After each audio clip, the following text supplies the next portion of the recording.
Hey, what's up, parents? This is Seth with SethPerler.com. Hope you're doing well. So I did this little survey, got a million results. Just kidding, I got 9 results here. And I was asking some of my students, what is the most frustrating thing about parents, school, and yourself?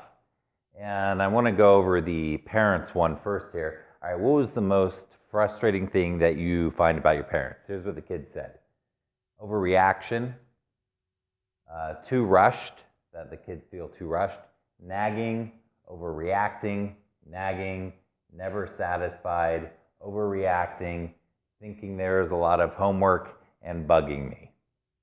Okay, so all of this has to do with an interesting question that I get a lot, which is how much should a parent interfere with their life? And here's my take on that. Basically, parents, here's the deal. You have the right to interfere in your child's life, and there's a time and a place to do that, and you have to look at how effective is the interference. Okay, you can get very frustrated, you're worried about your kid, you see things not happening right, and it can really get nerve-wracking. Okay, so you have a need to really want to know things. You have the maturity level to know that they need to get certain things done or there are going to be consequences. They do not clearly have the commitment and the skills to get everything done or to be realistic about what they've gotten done, or what their responsibilities are. So what they feel like is that you're overreacting, you're nagging them, you're bugging them, you don't trust them, and I'm sure they tell you this. I'm sure this is no surprise to you. But you are just trying to make sure that these things get done. So what is the solution? Well, this is not an easy solution. I'm going to tell you that right now. It's not something that you can just change overnight. But I will say this. When you are interfering with their life, which you have a right to do, here's the thing. It's all about when. And you have to create, listen very carefully, you have to create an emotional safety around this. Whether you're a dad or a mom, and dads, I really want you to hear this because of what my students say. They really need to feel like you hear them. But they also, for both dads and moms, they're often afraid that you're going to get mad at them or that they're going to get in trouble. So a lot of these kids are walking around with a lot of stress and anxiety, wondering when they're going to get in trouble. A lot of these kids don't even know what they've done or what they haven't done. They just don't have the executive function to manage all the details they have to manage. So when you find the details that they've neglected, they can feel very anxious about that. Now, you do need to talk to them about it sometimes, but it's how. And here's what I really want you to understand. When they're walking around all day long and they're feeling emotionally unsafe about it and wondering when the next bad thing is going to happen or when the next time they're going to get in trouble is, that's not good, because then they start having anxiety trickle throughout the day. And they're always wondering when they're going to get in trouble. That's a very bad feeling, okay? So what do you do about that? Here's what you do. When they're wondering that, that is very abstract. They don't know when it's going to happen, and they don't know how long it's going to take when they do actually get in trouble or get the lecture or get the questions. And when they do experience that, their stress level goes up. So here's what you want to do.